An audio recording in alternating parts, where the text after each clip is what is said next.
We're almost there, okay? Then we'll have the 10 bolts, which are 2 here, 4, 6, 8, 10, 12. The 12 bolts on the cylinder head are the ones that we'll have to remove. Let's see if we can do it. As I understand it, removing the 8 bolts on the exhaust manifold, it's a pain in the ass because there are 2 or 3 down there that are impossible. But hey, now that we're in deep trouble, we have to try everything. Come on, let's see if I can remove more things. Okay, so I've finally found the little screw I was missing from the east. There it is, look, right here. There's a little screw too. So that's it, we'll remove it and now we can remove the heat insulating sheet metal. We'll have a better look at the screws that we have left on this and now we'll remove this. Then the exhaust manifold and now we can remove the cylinder head. I'm so excited. Well, I was finally able to get it out. It was this screw that was hidden there, man. That one's out now. Okay, let's go. Now all I have to do is remove this oil pan plate, remove the 8 exhaust manifold bolts, and then you're free to remove the cylinder head. The top 4, no problem. The problem is with the bottom 4. Let's see how I do with the bottom 4 and what I can come up with, because I don't know what I'm going to come up with, honestly. Now you can clearly see the 2 bolts that need to be removed, which are this one here and that one there, and probably this one here for this little duct. But first I'm going to remove those 2 and then we'll remove the oil pan. Well, once those 2 bolts are removed, removing this little tube isn't complicated at all. See? It's right there at that level. Let's see if this can be illuminated better. Let's see, you see it at that level, and all you have to do is pull it upwards. What happens is that we do have this little cable here, and we have to remove this little screw so that it doesn't get in the way. I remove it, which is a 10 mm hexagonal bolt. And now I just have to deal with the 8-cylinder head bolts, which are also hexagonal, and that motivates me more than the other weird ones. Come on, let's see if I'm lucky. Okay, so I've already removed it. Everything is free, but it won't let me take it out properly. So now I understand that when we remove the exhaust manifold, it comes out without problems. Okay, so I'm going to leave these for last, which are the easy ones, and I'm going to remove the difficult ones. I think there are only 2 more difficult ones. Which are these 2? I think, but I'm going to see it now. So I'm going to remove the 4 on the bottom first and then the 4 on the top. Well, as expected, the bottom bolts are a struggle. I've already removed the one here, which is the easiest of all, and now I'm on the other one, the other end, you see, I'm there. So, I put in an 11 mm adjustable wrench. They're 11 mm hexagonal. I put in an 11 mm adjustable wrench until I got it loose. Thank God they're not that hard. They're a little hard, but not that hard. And once I was able to loosen it a little, since it was taking too long with the adjustable wrench, I put in the ratchet wrench with the flexible extension and it's already coming out. So I have 2 of the bottom ones now. I'll have the 2 in the middle left, which are the 2 difficult ones, because the 4 on top are screwed on. And once I remove those 2 difficult ones, the 4 on top that I have are screwed on, the cylinder head will come off without any problems.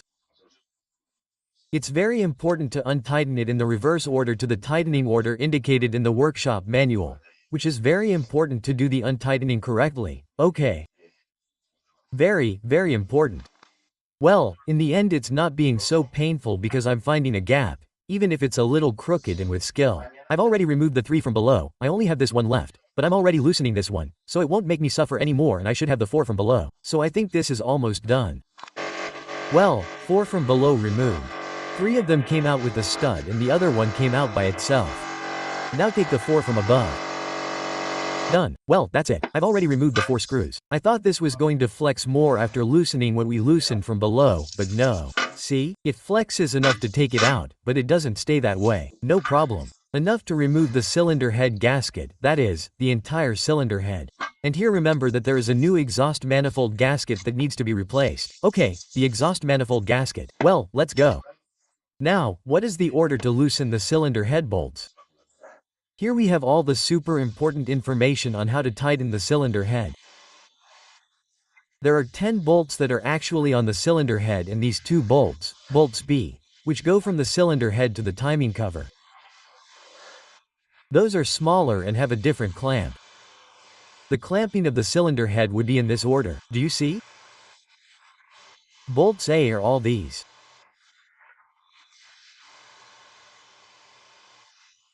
It would be number 1, then 2, 3, CU and so on. Okay, that's for tightening. For loosening it's the other way around. So, first you have to loosen number 12, then 11, then 10, such and such, such and such. Okay, when tightening, look, you have to tighten them in that order and in 3 stages. The first stage to 45N, the second stage to 90, that is, to 45N. You have to do the 10 in the corresponding order and then the other 2. The other 2, which are 11 and 12, only have one stage of 20N and the remaining 10. Once we have tightened them in that order from 1 to 10 to 45N, we have to tighten each one of them 90 again, also from 1 to 10, and once that is done, a third stage of 90. Okay? Well, this is all the information for both applying and removing the cylinder head cover, that is, from the cylinder head to the engine block. So, I'm going to get the tool and untighten them. I'm also going to untighten them in stages. I'm going to remove 90 GR. Then I'll remove another 90 GR and then I'll remove it completely. That's how I'm going to do it. These 2 screws, which are 11 and 12, okay. These are the ones that go from the cylinder head to the timing cover. Those are in E12. And the rest of the cylinder head, the other 10 are in E14. Okay, we need 2 cups to do this properly. I'm using a strong mineral because the cylinder head bolts are strong, but it works very well. Okay, so the first stage, that's number 10, that is, the first one we should loosen now. The first stage is to loosen 45, which is, or rather, 90 GR, which is a quarter turn. Okay, 90 GR, 1/4 turn. Well, that's it.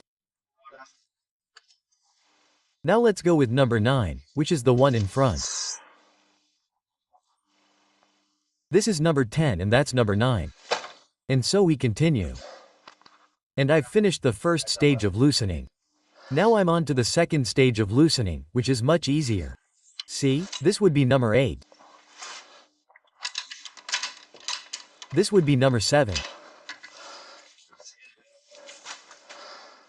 And so on, okay? And I'll take them all out at once. Okay, well, I'll continue. Okay, this is the last stage with this electric one. Phenomenal. Look how long the screws are, huh? They're incredibly long, look. That's how long the screws are. Hey, they're going into the box. Look, and you can see water here, huh? There's water there. Do you see it? You have to look very carefully where the screws are because this could give us an indication of something. There's water in number 8, right there in the thread. Maybe the bolt is somewhere in the engine block at this point because this is already the engine block, I don't know. Come on, let's continue. Look, we've already taken all the screws out. The palata is now loose, you see, it's loose there. What I have to fix is the distribution pipe. So, the first thing I'm going to do is try to fix the timing chain here. Let's see how I can do it, okay, so that it doesn't hang down there. I brought my son Danilito as my helper because although the cylinder head isn't heavy, the thing to do is not to scratch the gasket, and to not scratch the gasket, it's easier to do it between 2. But of course, when removing it, it drags me with 2, what do you call this? 2 sleeves, 2 sleeves. This one here, which I'm going to release from there, and this one here. We release these 2 sleeves and that way it comes out with sleeves and then I remove the sleeves from the outside, which is easier. So, we're going to take it from here to this rubber here, okay? Let's see, so that the rubber doesn't get scratched. That's what we're going to do. See, it's already come out between 2. Very easy. We left the timing chain in place there. There's no problem, everything's fine. But look at this thing now. The gasket of the cylinder head has remained here, right? It used to remain there, right? It remained here, it's okay, we'll remove it. And as I was afraid, there's absolutely nothing broken here. Let's look at the other side, but since it's multi-layered, there's absolutely nothing broken or pitted here, as I expected.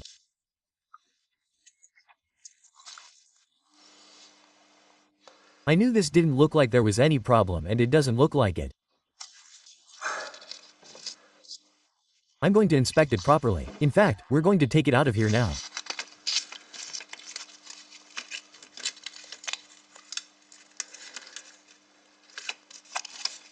This is applied with silicone or something, I think. It looks like it. Let's see. Yes.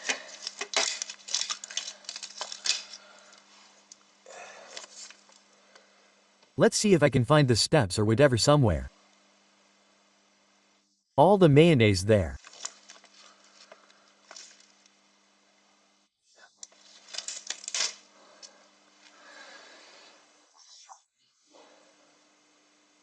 Nothing, there's absolutely nothing strange here. As expected, this goes like this here. Okay.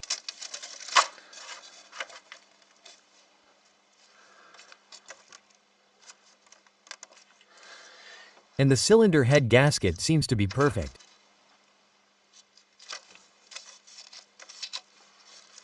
The silicone is there. I don't really understand why.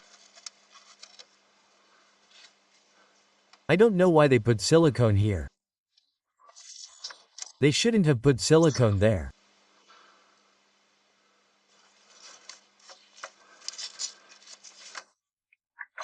These are the water passages and these are the oil passages, and there is no communication between any of them.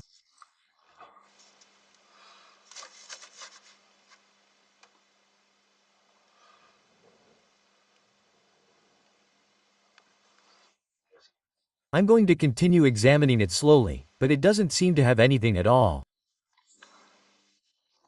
A priori, I'm going to clean it well and give it a good look.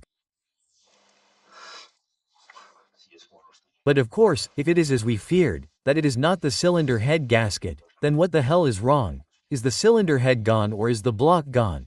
Because this block is made of cast iron or aluminum? I thought it was aluminum, but from what I've seen it may be cast iron. And the one that is, excuse me, I thought it was cast iron, and from what I've seen it seems to be aluminum. Maybe the one that is cast iron and aluminum is precisely the previous engine that is not the M271, but the M11. And from the M271 onwards they have an aluminum cylinder head and an aluminum block. And the block, an aluminum block, is much lighter, but it is much weaker, that is, it is much more susceptible to cracks. Okay, I'm going to take a look. Well, this is how everything looks once disassembled. I mean, from here to removing the engine block because of the change, which is a pain in the ass, and because I don't have a lift, otherwise all the work is already done. Damn, what a pain, man. I mean, look at the beginning when this whole story was praying that it wasn't a head gasket and that it was the cooler, it wasn't the cooler. Now, well, praying that it's a head gasket. It's not a head gasket. Well, now we have to pray that it's a crack in the head, which used to be one of the worst scenarios, because if it's not a head crack, it's a block crack. Because where I thought it could be, look at the joints. You see this joint here of the timing case with the engine block, it has like two small cylinders. Do you see this first cylinder that meets the engine block and this other small cylinder? There are some gaskets. And I was thinking, maybe those are the gaskets, but they don't look like those gaskets at all. No way. They could be, but they don't look like them.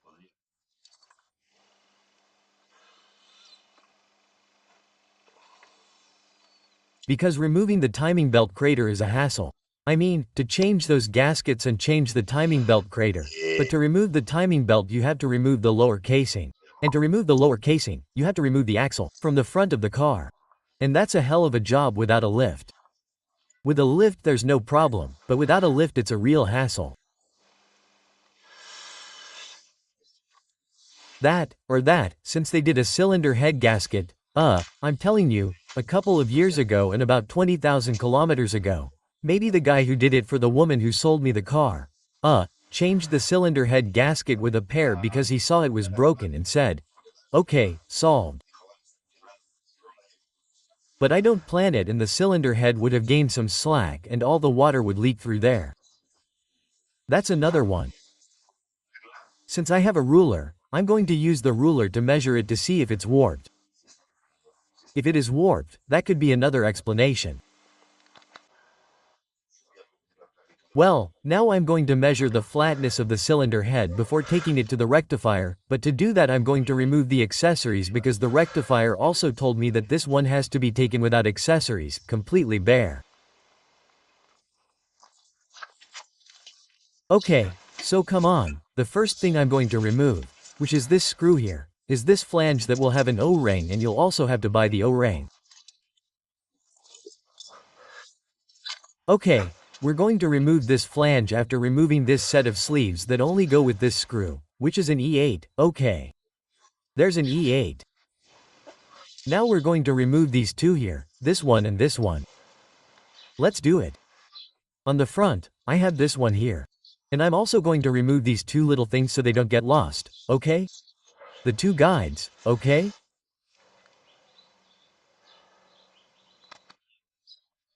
These hooks are 10 and 10, two long ones for this one here and the short one for this one here. That's how you have it, day.